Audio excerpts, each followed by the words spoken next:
Fiziki sağlamlıq sağlam gələcəyin təməlidir. Sağlam bədəndə sağlam düşüncə formalaşır.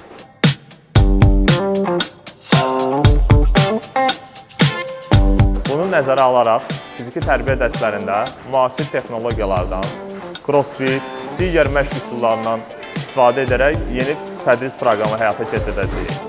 Növbəti tədris ilindən biz məktəbimizdə ilin əvvəli uşaqların sağlamlıq vəziyyətini diaqnostik normativlərlə əsasən yoxlayacağıq və bundan sonra biz onlara aylar ərzində yaş kateqoriyalarına uyğun normativlər götürüb onlara reytinq xalları verəcəyik.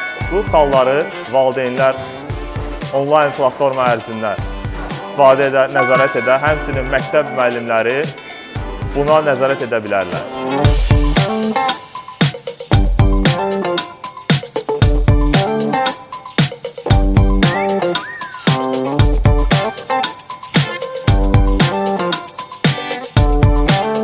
Biz şagirdlərin sağlamlığını, onların aktivliyini prioritet olaraq qəbul etmişik və sağlam vətəndaş olaraq yetişməsinə nail olacağıq.